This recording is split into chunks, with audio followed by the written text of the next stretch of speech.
Yet on the very first night, I ended up sprawled across Alex exactly the way I always had. One arm around his neck, one leg draped over his waist. When I looked into those silver gray eyes, the corners of his lips curved into a smile. Good morning, my lady. I'm kind of a spoiled little princess. I hated sleeping alone. So when I rang the bell again, just like I always did, summoning my butler to coax me to sleep, the flames in the fireplace suddenly flickered. The warm orange glow shifted into an eerie blue. Tiny creatures, no bigger than a thumb, with translucent wings, crawled out of the fire. I froze. My eyes widened. They didn't seem to realize I could see them at all. Instead, they burst into a chorus of giggles. She's waiting for Alex to tuck her in again. She's adorable. She still thinks she's the mistress of Blood Manor. Ooh, please. Alex is out hunting survivors right now. He doesn't have time to tuck her into bed. Survivors? Hunting? A human raised here like a pet by the true master of Blood Manor, and she actually thinks she's Miss Ashbourne. Once the real final girl arrives, Alex will get tired of this spoiled little princess.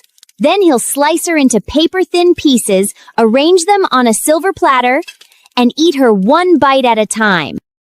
Terrified, I curled up beneath the covers, not even daring to breathe too loudly. The next second, a cool hand gently pulled the blanket away from my face. Alex Prescott's voice drifted down from above me.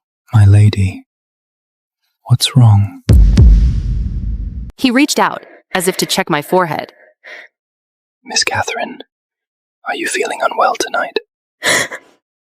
No wonder she's never suspected a thing.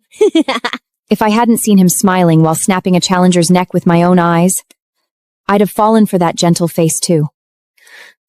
Get away from me! Your hands are freezing! Are you trying to freeze me to death? I forced myself to sit up, desperately putting on the same spoiled, overbearing act I'd always worn. My apologies, my lady. I was just handling something that had been kept on ice. The cold hasn't left my hands yet. Something kept on ice? My gaze instinctively dropped. Only then did I notice a dark crimson stain on the cuff of his white shirt. The imps by the fireplace instantly dissolved into laughter. Something kept on ice? He means those challengers he chopped up and stuffed into the freezer. Good thing Catherine's so lazy and spoiled. She never likes leaving her room. If she'd wandered around the mansion even once, she would have realized something was wrong ages ago. I remember she got sliced into thin little pieces in the end too, didn't she? That's right. Alex spent so long raising that ingredient himself. It had to be clean and fresh. As those whispers kept slipping into my ears, every word made my heart pound harder. I'd always been frail. Now, with fear crashing over me all at once, and I broke into a violent coughing fit, Alex immediately sat down on the edge of my bed. He gently patted my back with one hand, while picking up the glass on the nightstand with the other, carefully helping me drink some warm water. My coughing gradually subsided, so did the panic in my chest. I looked up.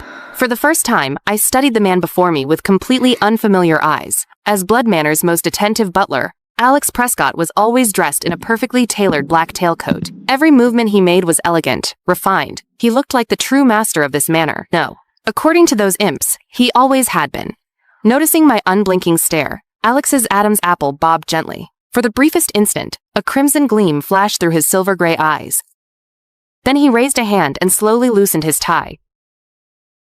Don't you dare take it off! Hearing my voice, he paused. He looked up at me, a flicker of confusion crossing his eyes. A moment later, he seemed to understand. My apologies, my lady. I wasn't being thoughtful enough. I'll go take a shower first, and I'll change into the servant uniform you like most. Before I could stop him, he had already vanished from the room without a sound. I'd never regretted anything this much. Every night, I would order Alex to come soothe me to sleep. I'd make him take off the dignified black tailcoat he wore during the day, leaving only a thin white dress shirt. Then he'd wrap me in his arms and tell me a bedtime story. See? Catherine made Alex take his clothes off and cuddle her to sleep again. That's so unfair. Let go of the spoiled princess and let me have a turn. Alex's body's incredible. I want to lie in his arms and hear bedtime stories too. Wake up.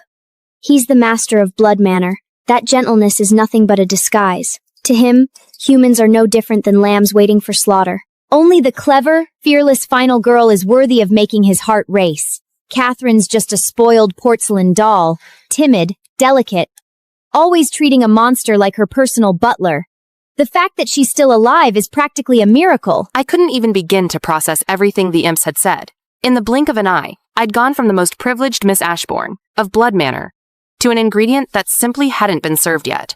So when Alex, dressed in my favorite servant uniform, gathered me into his arms and began reading me a story, even with his firm chest pressed against me, I couldn't summon the slightest interest. Alex stopped reading the story. He undid the top 2 buttons of his shirt. I was terrified of him, yet my hand still slipped beneath his shirt out of habit. Alex's body was simply too perfect. My fingers wandered across his skin. His breathing grew heavier. He caught my wrist. My princess, no farther.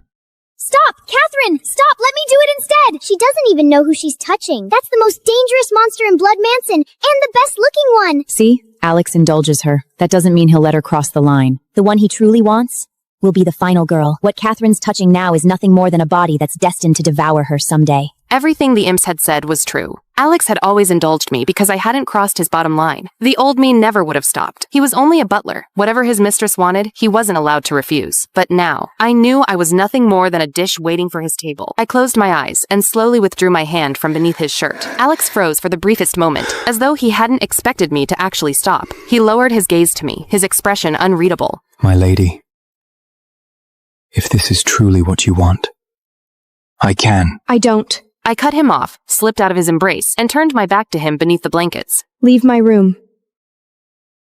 I don't want to hear any stories tonight. And you don't need to come anymore. The instant the words left my mouth, the temperature in the room plummeted. My eyes were closed. I couldn't see anything, but I could feel it. In the darkness, Alex was staring at me. Something stirred in the darkness. Countless monsters. Or perhaps they were afraid. My lady, are you dissatisfied with my performance tonight? Do I really have to explain it, Alex? You're too cold. So cold I can't sleep. Alex said nothing. The room fell into a terrifying silence. Just when I thought I was really going to die tonight, the warmth slowly returned to the room. That suffocating sense of dread vanished, as if it had all been nothing more than an illusion. The figure beside the bed moved. I understand. Alex got to his feet. My lady, rest well. Alex left. My body remained rigid for a long, long time. The terrifying pressure I'd felt just now had been enough to make my blood run cold. So, was that who Alex really was? After that night, the 4 imps began appearing before me more and more often, their long tails swaying as they chatted about me with obvious delight in voices only I could hear. She's really something.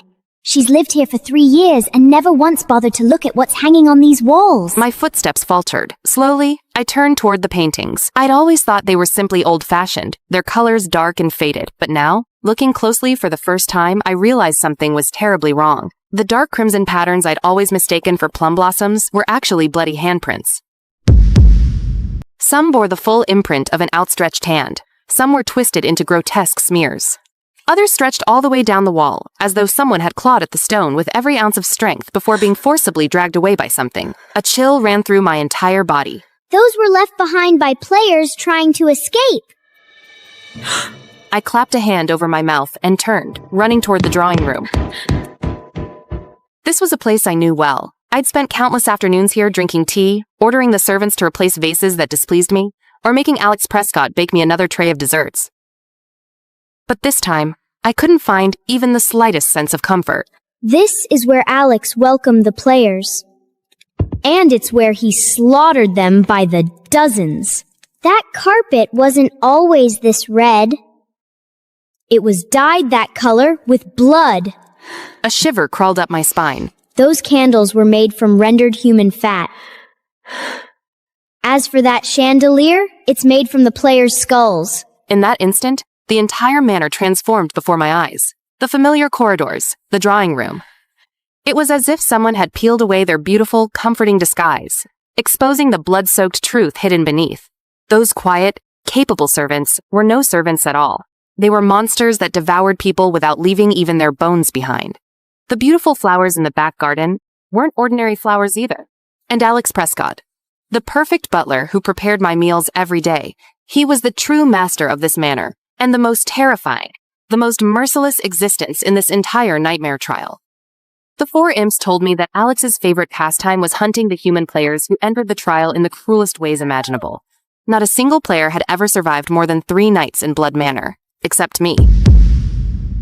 Not only had I lived here for 3 years, eating well and wanting for nothing, I'd spent nearly all that time ordering around the final boss of Blood Manor as though I were the manor's mistress, throwing tantrums whenever I pleased. The thought made my knees go weak.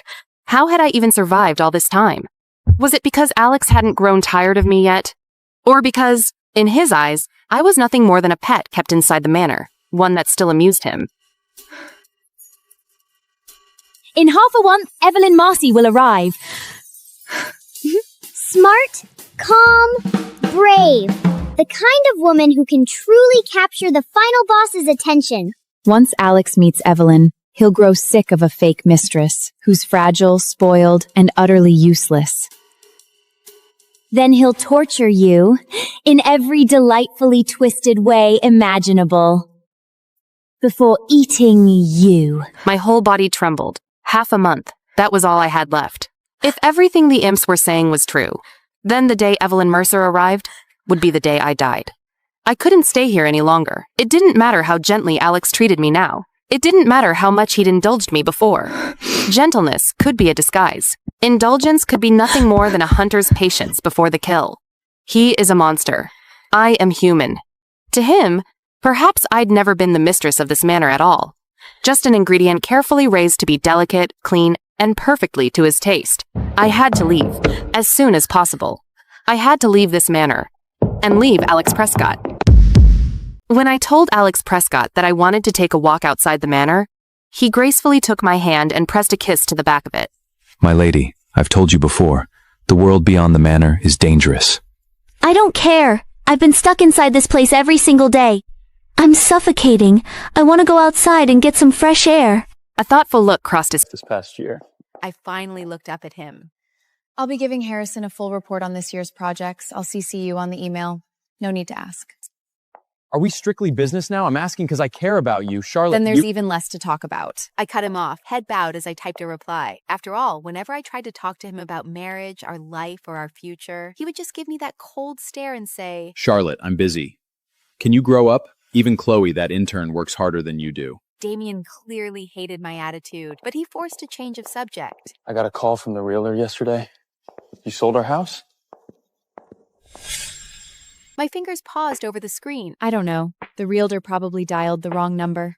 We reached the parking garage. I pulled open the passenger door of Damien's black SUV, and there was Chloe, sitting right in the passenger seat, eating a slice of cake and scrolling through TikTok. Charlotte! Damien said he was coming to get you, so I tagged along. We just finished a client meeting this afternoon. I looked at the cake crumbs scattered across the leather seat. I couldn't help but think, the man who never let me eat in his car was suddenly making exceptions. I gave Chloe a quick once-over, a Tiffany necklace, a Louis Vuitton bag, Valentino heels. Way out of budget for an intern making $18 an hour. My gaze briefly shifted to Damien, only to catch that doting look on his face. Seeing my silence, Chloe immediately gathered her things. She wiped the seat clean and shot Damien a playful wink. I know. Shotgun is girlfriend-only territory.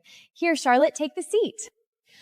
I only sat here earlier because I felt bad treating Damien like an Uber driver. Damien let out a soft chuckle. His entire expression softened. Once